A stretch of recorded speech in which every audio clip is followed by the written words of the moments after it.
What's going on, family, and welcome to PickEd Speaks. I am Dr. D. I am your host with the most. I am your Black excellence, courier, if you will, to bringing you all things Black excellence. And I am so grateful that each and every one of you are joining us tonight. Listen, tonight is going to be an amazing night because we are actually doing something that I started last season. And I decided, because it was actually very popular and many of you all asked about it, I said, listen, I need to make sure that I make this thing a thing, right? And so this season, we're doing what we call Lunchbox Chronicles. That's right, Lunchbox Chronicles. What I'm doing is I'm bringing in men and women together to hear what they think about from their perspective, right? So last season, we called it As a Man Thinketh and As a Woman Thinketh. Well, we're going to bring them together and have we do what we call Lunchbox Chronicles. And I'm excited about the discussion and conversation that we're going to have. We're going to introduce them in a minute, but I want to spend some time and thank a couple of people before we go into that. I first want to start off by thanking Mr. R. Wayne Woodson, who joined me last week for an amazing discussion about Black history, an amazing discussion about his lineage, being the great grandnephew of Carter G. Woodson, discussing HBCUs and why it's so important for us to engage in our HBCUs. I love having a discussion with him about, again, helping our young people become better and be greater for their next, if you will, right? And so again, thank you so much for joining us. And I look forward to the work that I plan on doing with him. He's a good friend. And please make sure you're checking out the work that he's doing on his social media page, on Dean Talk, his coffee conversations. He's having an amazing job. Just again, so much work being done through him. So again, thank you so much for joining. Now, we have a couple of good guests coming in the next couple of weeks. So next week, I told you all, I've had to pray about this thing, right? I really had to pray about this thing. But you all asked, and I said, I'll deliver. So many of you all have asked questions about, what it was like. What was it like growing up, with PickEd? What was it like growing up with you? What were you like as a kid, as a brother, as a son? What were some of your family stories? Who is this family of yours, right?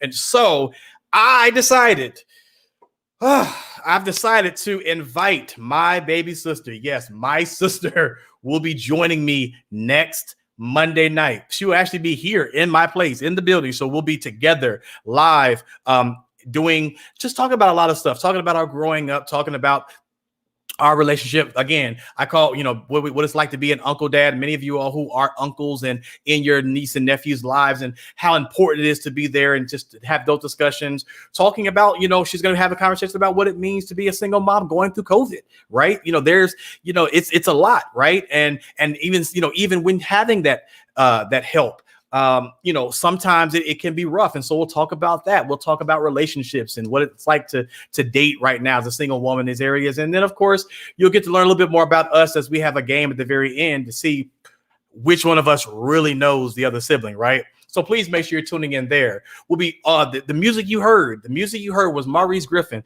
Maurice had a season on Sunday Best, as well as just doing amazing work in ministry. He will be joining me on the 8th, along with, if you are a jazz head, a music head like me, you look for all music, all different types. We're going to have Cleveland P. Jones, an amazing musician who will also be on that same episode. We're going to be talking about Black music. We're going to be talking about just a lot of things in general. So please make sure you're tuning in there.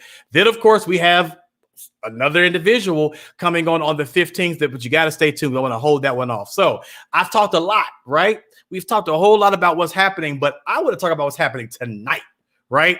What's happening tonight? We have some amazing individuals coming tonight. Listen, you saw the preview, you saw the persons who are coming on, and just a little bit about what's going to happen. So these two individuals who will be joining me tonight will be my official co-hosts for the Lunchbox Chronicles. So you'll see them all season long on the fourth Monday at 7 o'clock. So you make sure that you're telling your friends, telling your family to come see Miss Kim Wilson and Mr. Floyd Rounds Jr. on every fourth Monday at 7 o'clock. We're going to meet them. We're going to meet them in a moment. So we're going to take a quick break. grab your drinks, grab your pens, grab your pads, grab some good information, grab your friends, tell your friends, listen, you're missing out. We'll be right back. And when we come back, we're going to introduce them to you. So we'll be right back. We'll take this quick break. This is PickEd Speaks, where Black excellence speaks for itself. We'll be right back after this with Kim and Floyd. PickEd Speaks. We'll be right back. Are your students ready to succeed in today's changing environment? The necessity for innovative educational consulting is here, and Woodson and Associates, we're ready to help. You can provide state-of-the-art diversity and educational leadership. Your students will always have the resources needed to succeed with Woodson and Associates.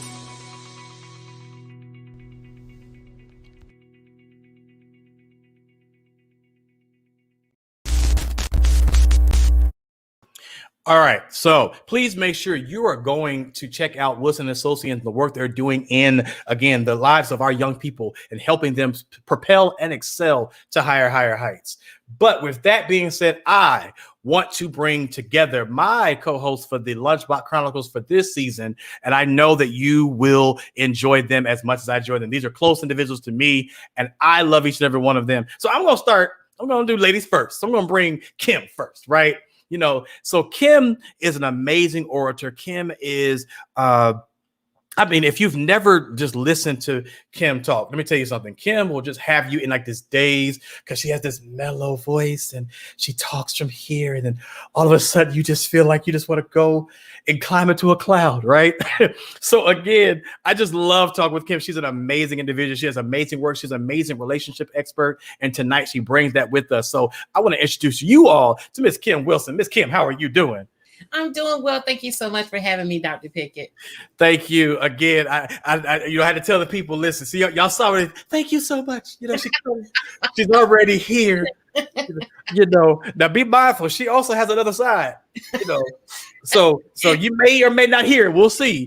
But again, thank you so much. And then of course, the gentleman of the night who I'm bringing on is a close buddy of mine, a close friend of mine, connected in more ways than one, a brother, a friend.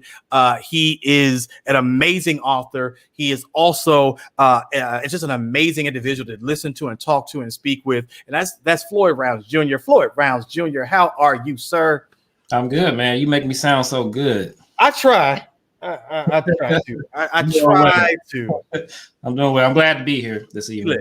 Listen, I try to make everybody sound, I'm trying to make sure everybody sounds right. And I apologize to all of you all who are watching us on Facebook. I just received some information from our system that they may be having some trouble streaming to Facebook and some glitches. So please, if you are, having a glitch with us, we apologize in advance. I just got the notification on one of the pages. And so I do apologize.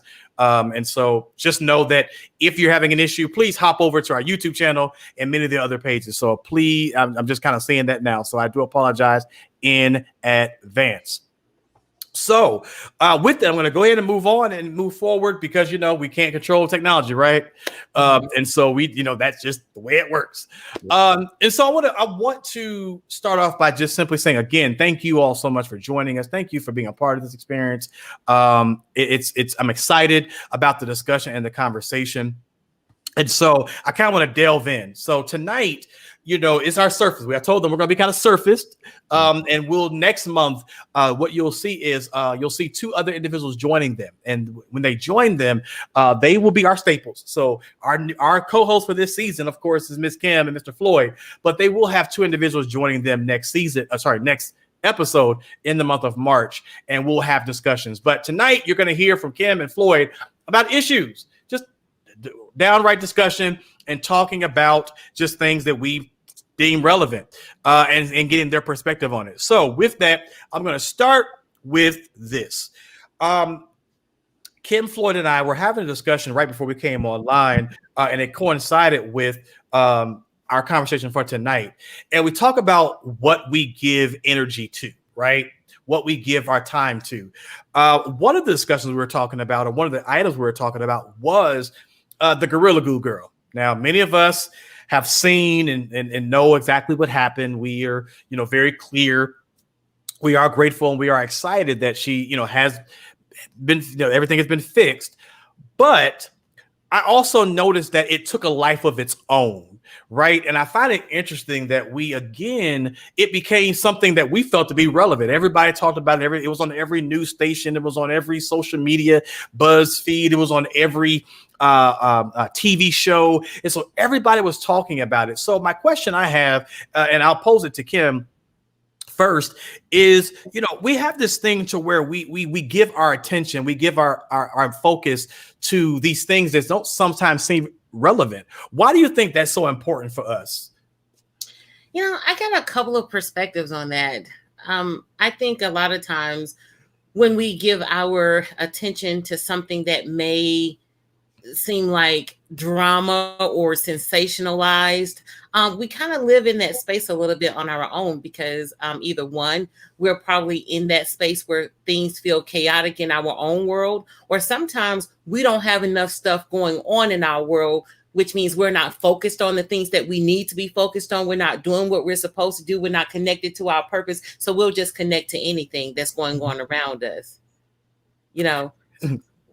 And Floyd, because you engage and you're involved in a lot of things and things of that nature. Why is it that especially this particular situation, like this Gorilla Glue thing? I mean, it really took a life of its own.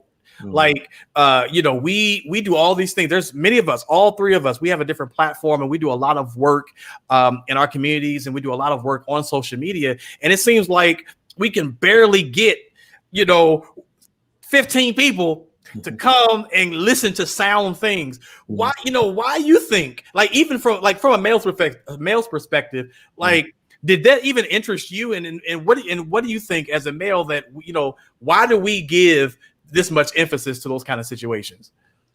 Well, building on what Kim said, we live in a world of bells and whistles. We just drawn to what's exciting. I could be standing on the curb with my book, and a guy next to me in a pink suit, he's going to get the attention, just because it's bright. And social media just makes that a lot easier for people to get out there and do things. Now, from the male perspective with this situation, my wife had to actually show me and explain to me what she was trying to do with the glue. And, from my perspective, I think a lot of men was just like, well, why would she use Gorilla Glue? That's not what that's for. So it was just a funny thing of if people do these things intentionally or not. But I think it's just the fact that it's exciting. It makes you laugh. It's interesting, so that's kind of what draws people. And that with this situation, that's pretty much what it is. Things go viral just because they're interesting or something different from what we normally see. And I want to stick on that for a second and talk about mindset, because, a lot of times we I believe this is, a mindset of people, right? We give our energy, we give our time, we give we give this thing, sometimes I believe that we give some things too much energy, right? We give things too much thought process. And this can be either for Kim or Floyd, whichever one you like to take on. When it comes to this mindset of this idea of giving energy and giving attention, we seem to, especially in this time frame now where we're dealing with social justice and we're dealing with all these things that are going on. Every now and then it kind of seems like there's a group of people, not saying it's everybody, but it's a group of people that kind of they hit it for a moment, and then once they're not doing it, they move on to the next. How do we create? That's the best way I can ask that. How do we create the consistency? How do we create that mindset of consistency, of making sure we see things through? See things through, and that's the best way I want to ask that question. How do we set the mindset to just see things through? Yeah. Well, I think what we're doing here, being consistent on Mondays, creating that consistent language of positivity, follow through, follow up, see it through, grit. I mean, so people can see it and they can connect to it. Maybe we have 15 views today, but this body of work, it lives. It will live a month from now, 6 months from now. And maybe at any given time, somebody, it will turn into 15,000 views because we were consistent. And there's a pattern of videos connected to one another. And Floyd, what do you get? What do you think? I totally agree with that. And I think emphasizing the importance of what we're doing too will help, because these videos will live on. People will catch on to it. You know, a lot of the things or more popular media that we see out there, like those viral videos, there's something going on, but you don't really understand the importance of it or the worth of it. What we're doing actually has importance and has worth and has a reason for it. And once, you know, people tap into that and see what we're doing, then that's how you create that consistency, by having a purpose, really just having a purpose for what you're doing, so people can understand what you're doing, why you're doing it, and how it can impact them. Yeah. And let me shift for 1 second, because Kim, you said something that's very interesting, and I want to kind of take us there for a moment, because we talk about that consistency. And, you know, there's so often people live in this space of the give up, right? You know, sometimes because like, for instance, because, you know, if I've been on social media and I don't get the 50,000s, or if I'm not seeing like even right now, I had a glitch. So I know that glitch is affecting my viewership tonight, right? But we get caught up in the, you know, in the who's and who's theirs and who's not theirs, you know, and we get discouraged. You know, how do we move past the give up? How do we stay encouraged? How do we keep motivated to doing a thing, even when we don't see it? Yeah, that's a really great question. So the tool that I always recommend is self-awareness. You got to pay attention to what you're listening to and who you are listening to, because listening to certain music, certain people, certain messages, it certainly can impact that feeling of giving up. So you got to be very intentional. So there's two tools there: intentionality and self-awareness. Just really being aware of how certain messages make you feel. If you listen to a post or you watch somebody on social media, and every time you pay attention to them, it makes you feel jealous, it makes you feel envious, turn them off and do not listen to them, because a lot of times this stuff is created and made up, you know. So be intentional about, you know, just tap into what you're feeling. And so if it takes listening to an audiobook, if it takes listening to a sermon, if it takes listening to a song, I think just being self-aware to what you're listening to and who. And Floyd, you know, how do you tune out? How do you tune out the naysayers? How do you tune out the, you know, the people who the doubters, and the, you know, because we've had them all, right? We have individuals who, you know, they're with you one moment, but they're like, I don't know, but yet they're quick to celebrate. Yeah, when it blows up. How do you deal with the naysayers, and how do you deal with the doubters, and how do you stay motivated to keep moving? Well, it can be hard, man. And you know, just from our talks off camera, one thing I learned, particularly over the past year or so, just being involved in other organizations, is that you cannot make everybody happy. And if you try to, you're going to be miserable. So once you kind of learn that, you start to realize that I need to figure out why what I'm doing, what it means to me. And once you realize, you know, what something means to you, once you kind of define whether it's that passion or what you're involved in, once you realize how much it means to you, that makes it easy for you to tune out people who may doubt that, or who may say, no, you can't do that, or not right now, because you know what it means to you. You know how much it means to you. And I think that when people have dreams, or when they figure out what their passion is, they're pretty much focused on it, because they figured out the purpose for that, or what they're doing for them. So when you have so much negative energy, or you know, things like that are directed at what you're focused on, just remembering how important it is to you and what it means to you, I think makes it easier to tune those things out. And then, like Kim said, just turn it off. If it's distracted, just turn it off. I'm distracted every day while I'm working. I could click on Facebook and look at something, and then go back to something else, and it may be positive or negative news, but I have to turn it off to stay focused. So that's another way too. Yeah. And go ahead, Kim, you had something? Yeah, you know, I just think that's so key, you know, what Floyd is saying, knowing how much it means to you. And by the time I hear that, you know, they with you one day and the next day, you know what, support true support, there's no guessing game around it. You know, you don't, when somebody truly rocks and roll for you and they love you, there's no uncertainty around that. And this is how you know when there's some shenanigans around that support. It starts out with a, well, why did you? Well, wait a minute. You're not going to give me your positive statement first? I like the way you did such and such. Oh, it started out with a why. And secondly, it comes in the form of silence. Oh, there's no hand clap. There's no, I think you did a great job. Just silence. And so when that is at play, then you got to, I like that word that Floyd used, focus. Listen, you got to focus on the people who do root for you. Focus on those people and don't nurture and give a lot of attention for the people who don't. And really, and we're not supposed to take that personally anyway, because the moment that somebody can't give all their energy to support you, to help you, to love you, a lot of times they don't feel loved. They don't feel supported, and they cannot give you what they do not have inside of them. Yep.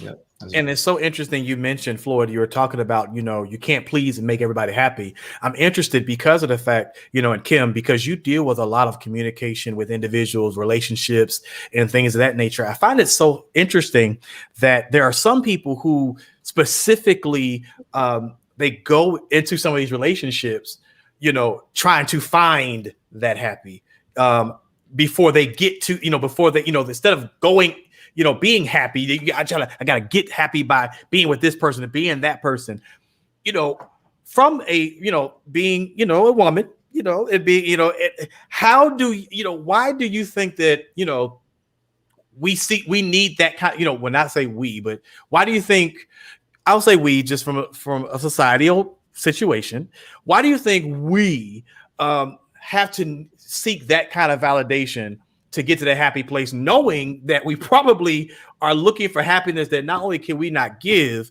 but we probably won't get? Many times it's because, one, we don't know who we are. You got to know thyself. Secondly, we have a lot of unhealed places. So we start looking for people to heal those places. They can't do that. That's our work. It only works temporarily, you know, in the beginning. And then eventually that person will start to feel the weight of that. They may not know that, but it will become downright exhausting because you're trying to fill a void that cannot be fixed. That person does not have the puzzle piece.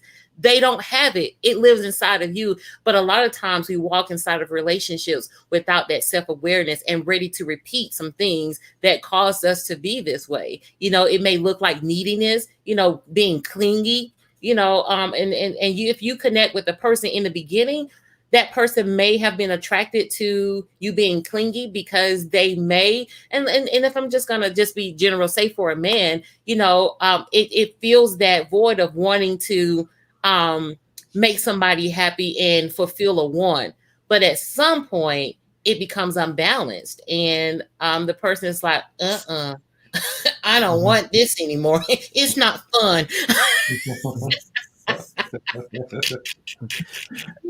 And Floyd, I'm curious to know, like, from a man's perspective, you know, do you think that and do you think men, they seek less validation? Do you think they need less validation? Do you think that they don't need the validation? What do you do? What that's the question I have. Do you think they need less validation in relationships? I think it depends on a few factors, but I say it really depends to your environment growing up and how you were raised. You know, just your personality, because some men, you know, won't need validation, they're confident in what they're doing, and some men do. Like I know with me, you know, the love language that I identify with, you know, would be the words of affirmation. So, you know, like I always say, you know, you can kick me down in the mud, but if you pick me up and say, man, you did a great job today, I'll be fine. Because I just, you know, some people do need that validation. But it really depends on your experience in other relationships as well. But, you know, it's all about how you look at it. Like Kim said, it's about knowing yourself. I learned a long time ago, and I've been married 7.5 years, so I got a little bit of experience with relationships, but it comes with knowing who you are. You know, I learned early on, even before I met my wife, that if I couldn't be with someone and be myself, then it wouldn't work. You know, it took me a while to figure that out. You know, you might meet people, try to impress them with this, finances and money and all of that, but once you understand that if you can't be your complete self, then it's going to be hard. Of course, you know, when you're dating someone, you don't let everything out first. You know, you try to put on your best image of yourself, but you have to be able to be yourself. And I think that if you're yourself, you won't need as much validation, but at the same time, you still, you know, everybody still needs to be rewarded. Everybody still needs to hear that they're doing the right thing. So it just really depends on the personality and the person, that I would think. Let me ask this question, Kim. I'm going to ask the same question to you. Do you think, I'm actually going to ask it, do you think men need the same kind of validation? Do you think men need validation? And do you think women need validation? Yeah, absolutely. You know, I think, you know, we all need that as human beings, you know, for, you know, just even speaking from a personal experience, the first man that I ever met was my dad. You know, my dad is in my life. My parents been married for over 45 years. And I can just kind of recall as a little girl, if he felt like he was not validated on the job site, you know, I could, when I look back in retrospect, I can see how that made him feel. When I think about my two brothers, absolutely. So even when I think about my own husband, it makes him feel good when I say, you know, thank you, honey. This really made a difference for me. I really appreciate that. So it's like, I see you, as opposed to, you know, if he does something for me and if I offer a criticism first, I know what that would do to him. So, you know, for me, for my husband and myself, we don't fight like cats and dogs. You know, I feel like if you don't go inside the workplace and cut up like that, why you gonna go do it in your home? You know, you seem to be, you know, so, and yes, I do validate him every chance I get, and he validates me. I need that. You know, sometimes if I am trying something new, for him to say something like, oh, you noticed that, you were paying attention.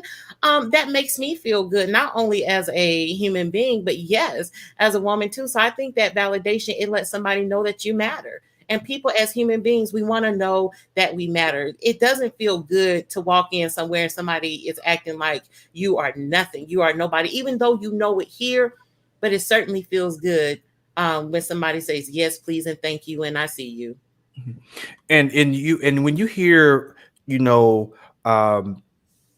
the couples, when you hear couples, when you hear individuals, you know, they make, you know, references to, you know, this person, you know, this person completes me, or, you know, or it's a twofold. This person completes me, or when they break up, I lost myself when being with that person.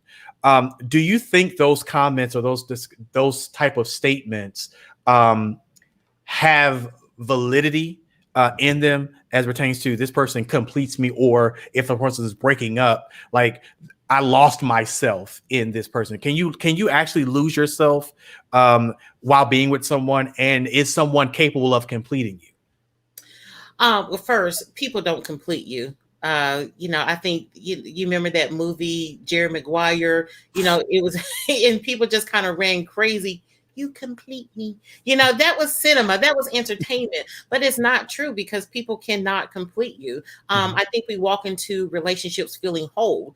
If you walk in feeling fragmented and thinking the person, that goes back to that, what I said earlier, thinking somebody has that other piece of the puzzle. No. And that's what sets somebody up for a successful relationship, walking in whole. Now, yes, a person can lose themselves inside of a relationship, even a job, a work relationship, because you start focusing on what they need, what they want, what they're doing, and you stop focusing on you. So when you stop focusing on you, you forget what you want, you forget what you need, and you can start to feel disconnected and like a fragmented piece of yourself. And yes, at that point, you will start to feel like you lost yourself, because you're so used to laboring, even for a job, doing what they want and doing what they need. Now it's like, well, I feel empty. Yes, because everything was removed. And now you got to be intentional about putting it back. The things that bring you joy, the things that make you feel loved. Floyd, can you lose yourself in a person? Can you lose yourself in a relationship? Can you lose yourself in an environment? Is that possible? I think, yeah, it is possible. I think you can lose yourself if you don't know what you want to get out of that relationship or out of that person. So it's real easy to do, especially if you're trying so hard to impress somebody, and you know, you Google eyes over them, but it may not, you know, they may be the same over you, but a lot of times, sometimes you may be in too deep with someone who doesn't feel the same way. and losing yourself can lead to people taking advantage of you. So that is possible. But I can also relate to what Kim was saying about in the workplace, because that's a place where, you know, I've experienced that myself, where I'm laboring so hard for a company that I'm losing myself and, you know, forgetting how valuable I am. They know how valuable I am, but I may not, you know, and so you kind of get lost in doing all of these things. And then, you know, someone, you know, or eventually you just wake up and say, hey, you know what, I'm valuable. And a lot of times it's at that time where, you know, you kind of start to hold them accountable, you know, for the things that you're doing. But you may also say, you know what, I lost myself. I need to gather myself. And that leads people to either finding a better job or just doing entrepreneurship, you know. So I think that whole concept right there, when people kind of lose themselves, regather themselves, if they recognize what they've done, what they've learned from it, it'll make them stronger and more knowledgeable. Then they can kind of use that to build on themselves. And hearing that statement, you know, you kind of took me back to my grandmother, because whenever I got out of pocket or got out of order, she felt like I was not being who I was, she would go tell you, go gather yourself. You know, that was her thing. Go gather yourself, because I don't know who you are right now. Go gather yourself. And so I find that interesting. You said again. I grew up to get that far. If I had lost myself, she's gonna knock it back into me. And that was the beautiful thing about it, is because she would give you. I felt like she was kind of being Jesus in that moment. Like, I'm going to give you the opportunity to fix yourself before I got to fix you. So go ahead and, you know, gather yourself, because you act, and I appreciate it, you know, but I want to be very clear. And before my sister come here next week and try to tell lies, I was not that kid. That was actually her, not me. she was the one that had to do more getting gathered. And she's going to probably tell you next week that was not true, but no, she was. But you know, something I put out on social media, on Facebook, I think it was towards the end of the week, last week, was I said, you know, we know that imitation is the greatest form of flattery, but imitation without knowing yourself is a deadly combination. Because what happens is when you begin to emulate or imitate that thing, and you take that on as your own persona and your own personality. And sometimes that can become a dangerous thing, because now you don't have a sense of identity. So now and again, it kind of goes back, I believe, Floyd, to something you were saying earlier. You begin to please and become a thing for everything and everybody. And that's just speaking from experience, being someone who felt like in many aspects I had to be a thing for everything and everybody. And let me tell you, that becomes exhausting. Right? Yep. You feel like you have to be a thing for everybody. Mm-hmm. It becomes so exhausting, and you lose. And I do believe you lose yourself, and you lose a sense of. Mm-hmm. And I think it even comes to the point where sometimes it's hard to even lose yourself when you don't fully know who you are, mm-hmm. especially when you're still growing. And so it's kind of interesting. But before we go to a break, Floyd, I want to give you the opportunity to kind of talk about, because there's, you know, in your book, you talk about, you know, a lot of losing, you know, having to regain yourself and really kind of get at peace, right? With finding your inner peace and finding that space to be able to move on and move forward, you know, through the loss of your brother and things of that nature. So talk a little bit about, about the book, about your book, and then that journey that got you there. Sure. Well, my book was titled Floyd's Story, A Letter to Delilah. Story about grief, relationships, co-parenting, paternity, and manhood. So there's a lot in this book, And, you know, I say God prepares you, you know, he prepares you for everything along your journey. So, you know, I think that some of the things I went through early on that I talk about in the book prepared me for what happened later in the book. You know, losing my brother, you know, to a tragic accident. That was the toughest thing I had to deal with. Prepared me for the situation with the co-parenting, the paternity situation that I talk about. Because if I didn't go through that, then the other situation, I don't think I could bear it, you know, but having, you know, that loss and, you know, learning from that loss, you know, family getting closer, that kind of helped me talk about that. But anyway, in the book, I talk about, you know, things that I went through. I talk about grief, you know, losing my brother in a tragic accident back in 2008. I talk about relationships. You know, I talk about, you know, being married and what I've learned from that. I also talk about the co-parenting situation with a child that I raised, and how that, you know, it was a beautiful thing that eventually went left. And there was a lot of things that I went through in my marriage and with my family and with this child and the mother. And I talk about it from my point of view, but I still talk to everybody who's gone through those things, fathers who've been in that situation, mothers, especially the paternity part, which that gets a little deep. But I definitely talk about that. A lot of things that people aren't talking about, I talk about it because I've been on the end of the sword. And I just talk about manhood as well, just being a Black man in this world, finding ways to deal with stress, finding outlets. So my book is like, I say it's like a buffet. I got something in there for everybody. It's a dynamic book. But go ahead. No. I was like, and it really is. I've definitely had a chance to read it, and I encourage you all. We'll definitely make sure at the end of this episode that you get a chance to find out exactly where you can actually get it. It's still on sale. You can still get it. Trust me, I'm surely he will really appreciate you still buying it. So please make sure you do that. But we're going to take a quick break. Do not go anywhere. Listen, if you go anywhere, I promise you, I'll come find you. Do not go anywhere. You got to come back and hear our second half. Please make sure if people are not watching, listen, you tell them right now, come watch PickEd Speaks right now. You want to make sure you catch this. We're with Ken Wilson. We're with Floyd Rounds Jr. Listen, we are having an amazing conversation. If you have questions, if you have discussions or topics that you want to ask, if you have questions for them, listen, I'm sure they will want to hear from you. So please stay right here. We'll be right back. This is PickEd Speaks. We'll be right back after this. PickEd Speaks will be right back. I'm still on the screen. So I was trying to get off the screen, but since I am here really quickly, I want to do a quick plug for Black business that I know. I'm sure many of you all love getting bling, right? Many of you all love the bling. You love giving yourself arm candy, right? So I want to give a shout out to a Black business. All month long, I've been highlighting and promoting Black businesses. Well, I have another one for you.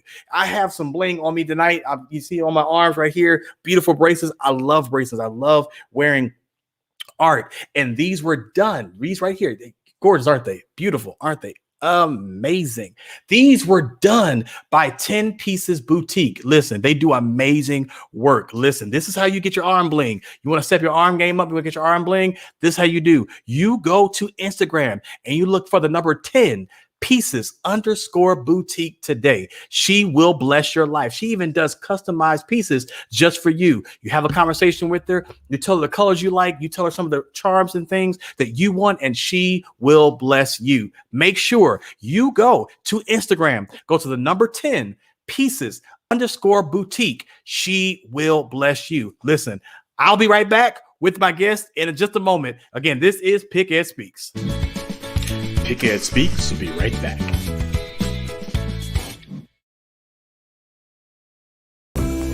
In a world of uncertainty, where it seems we are going through the motions of life with no direction, and our new norm and way of doing things have somewhat crippled the intimacy of our connections, while the government continues to transition. With time moving on, so are we at the For Better Futures Foundation, working with families in our community to redefine our norm, to engage our community through volunteerism, educational advancement, and family assistance.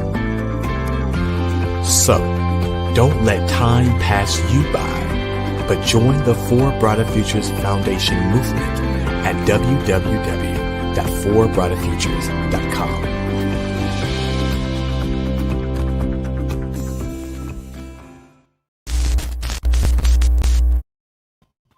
All right, we are back. So I am here with Ken Wilson. I'm here with Floyd Rounds Jr., and we're having an amazing discussion and conversation about life, love, loss, and liberation.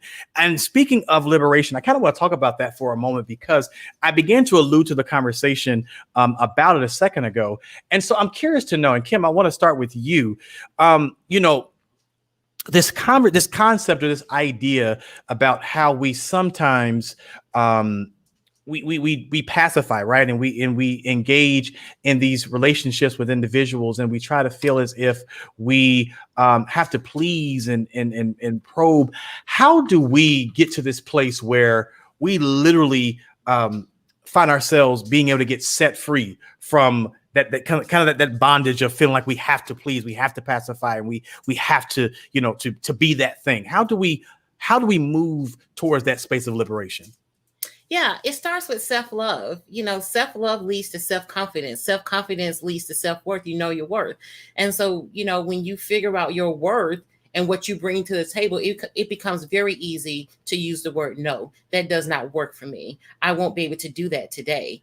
A lot of times when we walk into a room, or we walk into this world feeling like we're not good enough, it corrupts a lot of other thinking, and sometimes we do have that disease to please, because we're sitting inside of this fear-based mentality. What if I lose what?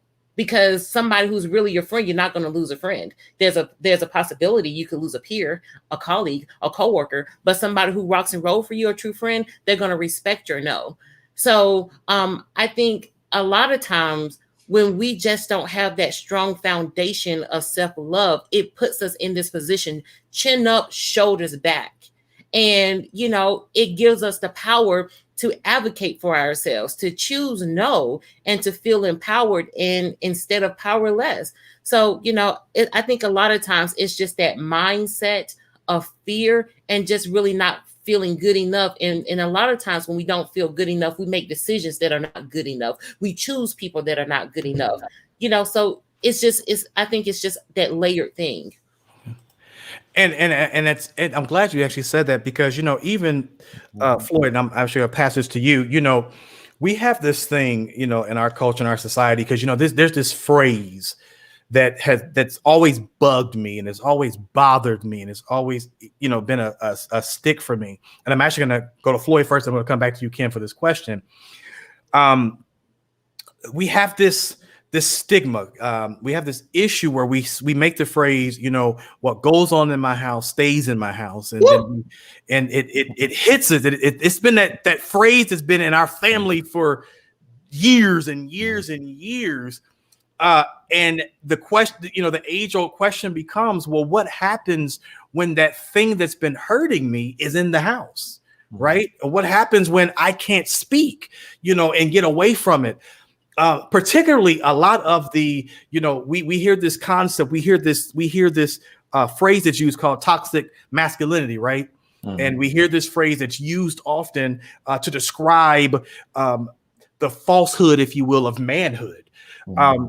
How do we combat, or how do we have discussions, particularly with our young men, to be able to open up? Because a lot of young men just don't open. A lot of them don't know who to go, especially being raised in single parent homes. I, for one, was raised in a single parent home, was raised by my mom, and did an amazing job. And shout out to moms, did an amazing job. But how do we, and you and I've had this discussion, how do we find that space where we allow young men to not allow the things that they hear to consume them, to think they have to be a certain way, and have to think a certain way, and they have to operate in a certain way? How do we move them past that for them to find their own individuality? I think that happens when the role models and the men that look up to them tell them that that's okay to do. We grew up in, my generation and generation before us, especially in the Black household. That's how it was.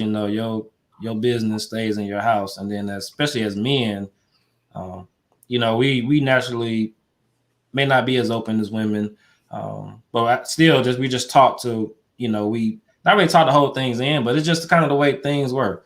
Me and my dad are cool. We're close. But growing up, we could be in the house all day and not really say more than one or two words to each other, because that's just, he was doing what he was doing, I was doing what I was doing. So I think now we're in a world, especially with social media, to where it seems like these young people are starting to open up, and they're kind of getting this from seeing other people. I think with us, we didn't really open up, especially as men. I'm speaking from the male perspective, because we didn't see other people doing that. But now with social media, when it started with AOL to MySpace to Facebook and everything that's out now, you see people kind of saying it's okay to express my feelings, and then you have more people actually doing that. So it really starts with, the young people, especially now. It's important because you do have, kids growing up in single parent homes, or they might be in homes with married parents, but still not getting what they need. It comes from that man, that role model saying, hey, it's okay to express yourself. And and not hold this in. And even just from recent experiences with people I know, if you hold things in, eventually it's gonna come out. And I kind of talk about that in my book in a situation when I talk about with a child I raised. Eventually you can, people can try to hide stuff, but you can suppress things for so long, but it's gonna come out at some point. So, when you hold things in, that can lead to mental illness, which is, something that I know we've talked about recently.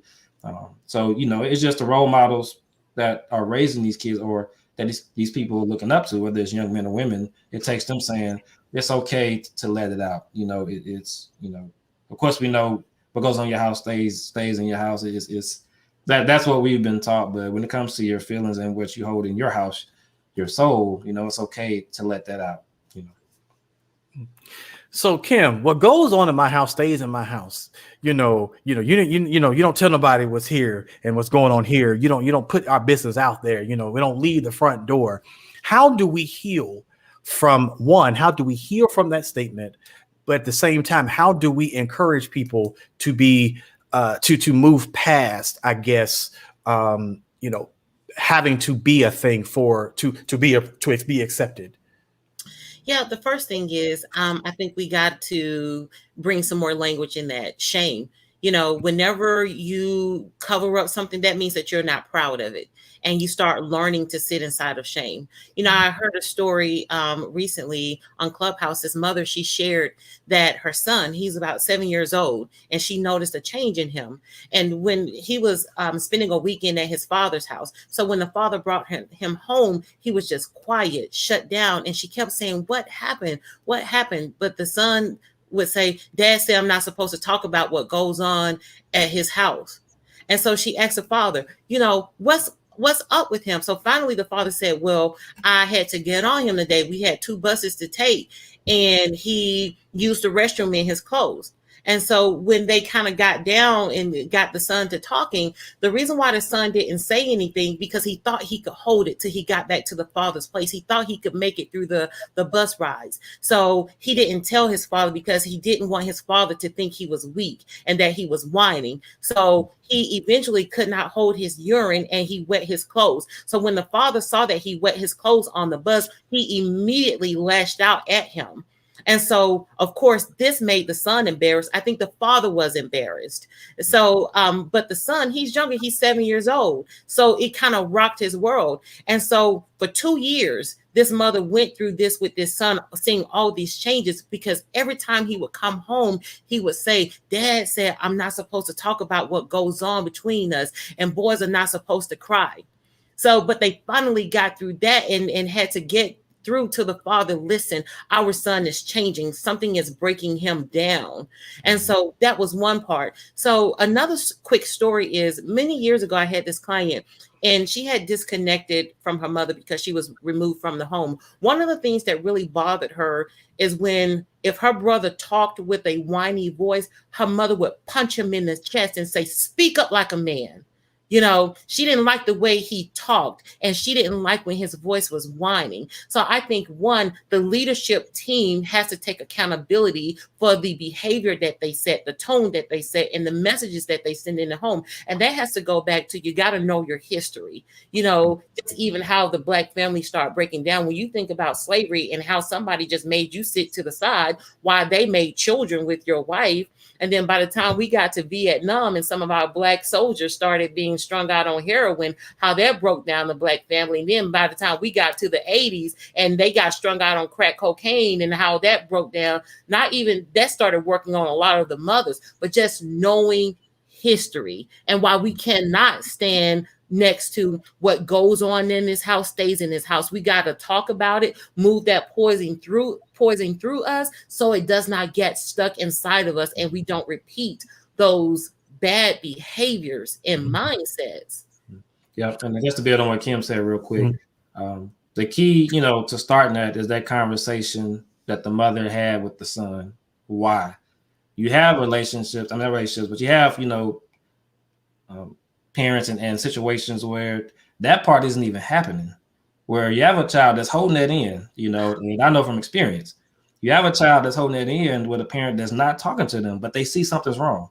And that goes on in a lot of families. A lot of families like to where You know, somebody in the family has been through something that can be potentially traumatizing, but you sweep it under the rug because you don't want to face it because of what that might mean for you. So it's important to just have that conversation first. That's what's important is to, if you see something wrong or you see something going on, just to be able to have that conversation and for that child to be able to let it out is very important.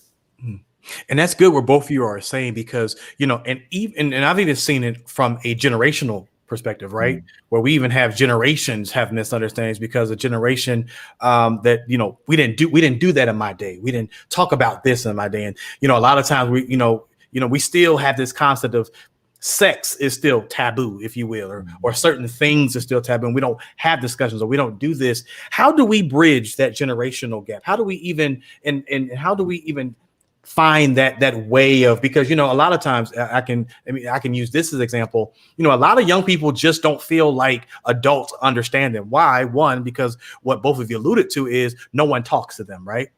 And no one talks to them, and no one knows how to talk to them because of the fact that the approach is piss poor, if you will, right? And it's hard to reach. How do we find that common ground, or how do we begin to evoke that conversation to begin to do mentoring, to be able to have the one-on-one conversations? How do we provide help into that house? How do we have that conversation? How do we even begin the discussion? Yeah. I think we can just start with something very simple, like having meals together. Turn the TV off. Let's cook together. Somebody has a role in the kitchen. You know, even if your job is to make a pitcher of ice water, sweet tea, Kool-Aid, whatever your pleasure is, and just sit around the table and talk, and then you can get some of those whys. You know, you can know different characters of people who play roles in your children's life. Like, oh, okay, who's your friend? Oh, you're friends with Jerome. Oh, what did Jerome? You'll be surprised what will come out when you just start talking. So just even starting with having our meal together without the distraction of television and a phone and a tablet. Floyd, how being a male who grew up, you know, with his father in his home, you know, and you have both lovely parents, and your mom is actually on here now. Hey, Miss Janice, I see her pop on. And you have loving parents. Being someone who has had both parents, but also who have engaged with not just young men, but men who have grown up without having, you know, father in the home, and even engaging with men, even in our lodge and things of that nature. How do you have those conversations? How do you discuss those conversations with men to get them to begin to move towards having those open conversations, of being able to open up and be able to, you know, move past the hurt and move past kind of that ground that hasn't been broken up? Yeah. Well, first, let me say hey to my mom. She's out here. Yeah, I would say it could be a little tougher depending on the age gap. You know, like growing up with my dad, you know, my parents have been married for 40 years. So growing up, having my dad in the house, you know, when I was younger, he would tell me things and, you know, when I'm playing sports and instructing me and doing things like that. And I didn't quite get it, understand it until I was able to get a little bit older and go through some of the things that he went through. So that then I was able to really talk to him about some of the situations. And that kind of happened when we were in the same environment, you know, like, especially after my brother passed back in 2008, that kind of brought my family closer, but definitely me and him closer, you know, because he had 2 sons and one passed away. So that brought us closer. And I would say and this is just something to relate to, you know, other fathers and men that are trying to relate to younger people. It's kind of start, you know, do the things that they not really interested in, but trying to connect with. Like my dad, you know, I'm no stranger to going to a bar, having a drink or two. And, you know, my dad's with that. So when we actually start going out together and, you know, just going to the bar lounge together and just chopping it up, that's when we have some good conversations. And I would say that, you know, men that's trying to relate to kids now, sometimes you just, you know, they're going to respect you, but sometimes you just have to conform. You know, if your kid likes playing video games, you know, sit down with them and play a game with them and start talking to them that way. And eventually he'll see that you know, he'll be like, you up to something, but he'll see that you care enough to do that with him and just starting to build a bond that way, or whatever they like to do. You know, some kids are like the skateboards, you know, sports, things like that. Start trying to do those things with them. And I think that will help them open up and realize that it's okay. You know, I think I can talk to this person. Yeah.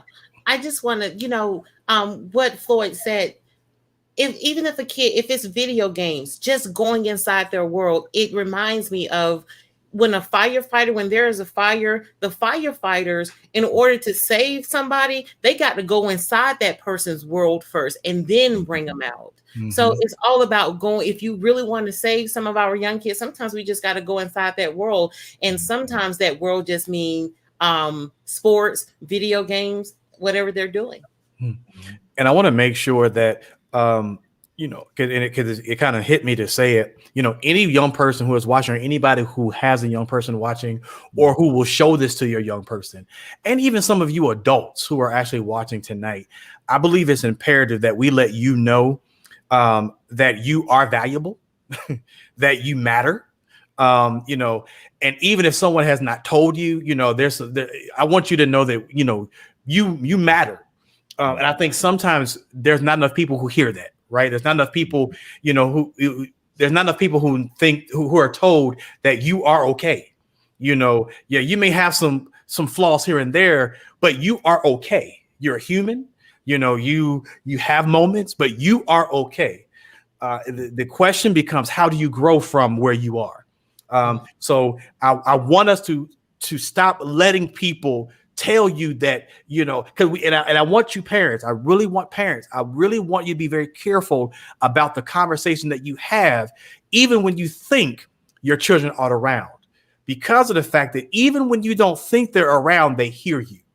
And you wonder why they start maneuvering, they start changing, start acting different. It's because if they can't even get the love and they can't get the support and hear the praise from their home, if I hear you talking, somebody on the phone, you might be joking, you might be laughing, but guess what? That child may not understand that joke.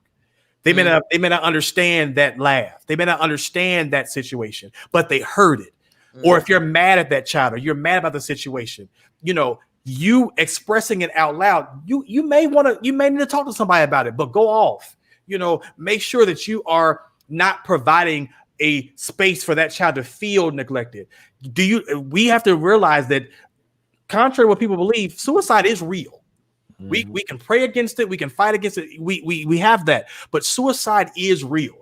And it's not just in white families, y'all. Let's be very clear. It's not just the white families. I want to say this as well. And I have somebody on here who believes in this. People, therapy is okay. I'm going to say that again. Maybe I need to say it 2 more times. One for the Father, Son, and Holy Ghost. Therapy is okay. That's 2. Last time. Therapy is okay. You are allowed to be freed from the thing that's been holding you captive. You're allowed that. And I want to leave this one last thing with each of you, because I brought up therapy and I thought I brought about being able to open up. Kim, you have a lot of individuals. This is your wheelhouse. You're talking and engaging. What would be your words that you would say to someone who is needing, that looking for that? How do I find that inner space? How do I find my peace? And how do I find the will, or the courage is what I'm looking for? How do I find the courage to go seek the help? First, I want people to know that you are always worth loving and being healed. And I always like to explain to people, therapy is not about what is wrong with you. Therapy is about what you want to change or understand about your thoughts, your feelings, your behaviors. If you understand it, it certainly can help you to justify changing it or keeping it the same. There's so many online resources now for therapy, doing it in a non-traditional way, such as Talkspace.com or BetterHelp.com. One of the things that I've created over the past 2 months is a show called I Need a Session. It's currently on YouTube. I knew that everybody is not going to call me and say, hey, I need to book a session with you. I believe that every human being has a story that is connected to the healing of another human being, just like Mr. Rounds.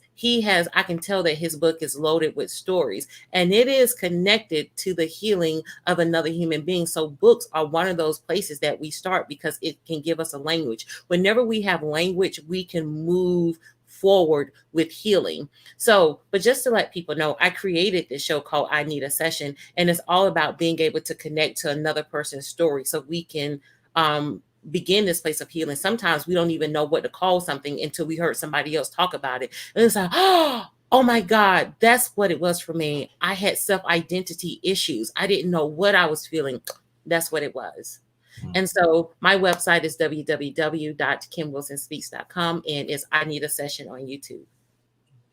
And Floyd, giving you a floor, dealing with many things you've done with. Again, the book, please make sure you all get the book. Dealing with a lot of challenges, and I like to call them challenges. I don't like to call problems. I like to call them challenges because we overcome challenges, right?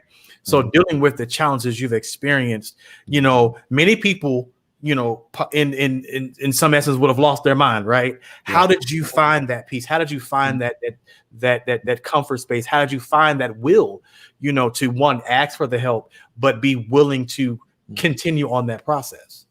Yeah. And I think with everybody, it differs. I know in my case, I went through, the physical loss of someone, and then the loss of presence of someone else. So, like as far as therapy, I've never gone to therapy myself personally, but I may, because there's things I still deal with. I'm a man, I can let it out. But, for me, especially, with what led up to my book, I was in a place to where I was strong enough to deal with it, but I was still having a tough time dealing with it. And I've always been a writer, that's something I do for free. It's always been my passion. I know that.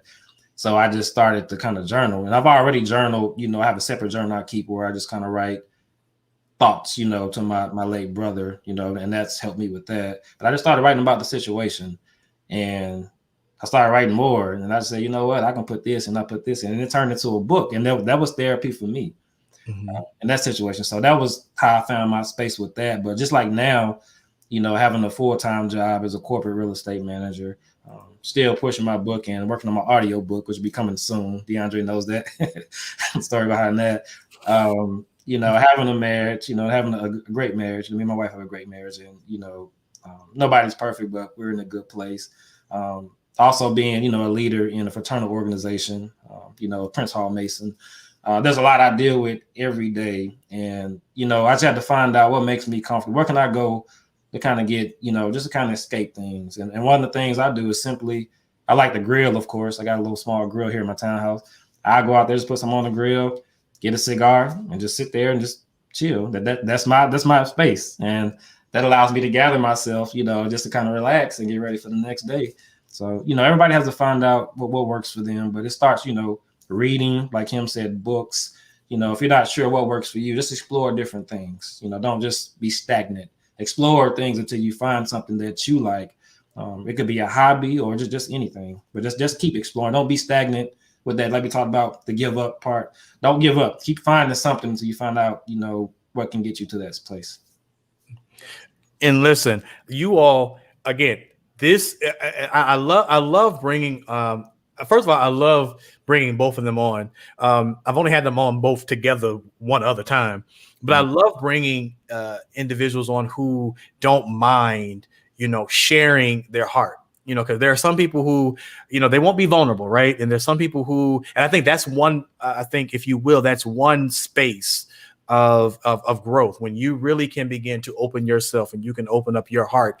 That continues your level of growth, and you all are going to hear from them. I purposely did this episode just for them, because these are going to be the individuals you see. These faces right there, that one right where my screen, there we go, that one right over there, and that one right there, you will see every fourth Monday. These are individuals, again, they bring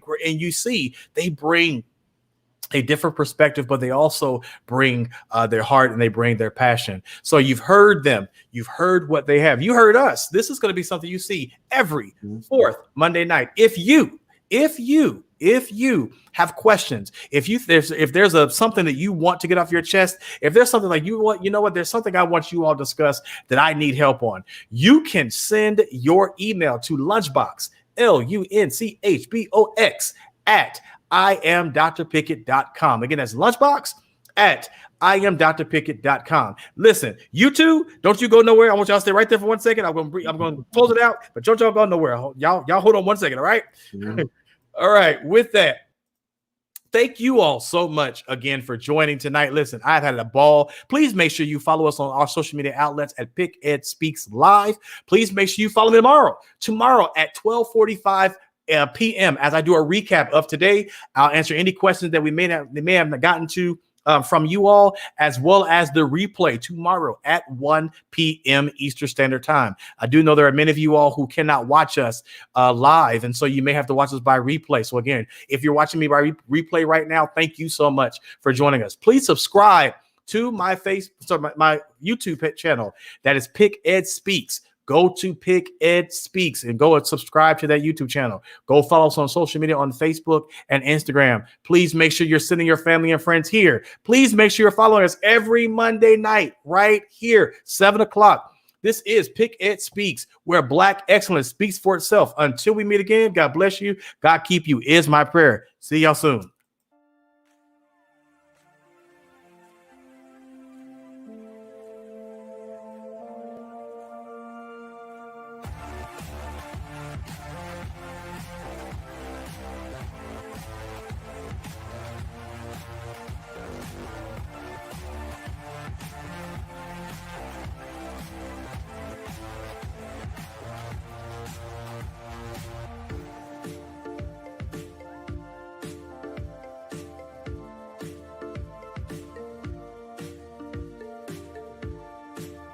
Thank you for watching PickEd Speaks, where Black excellence speaks for itself.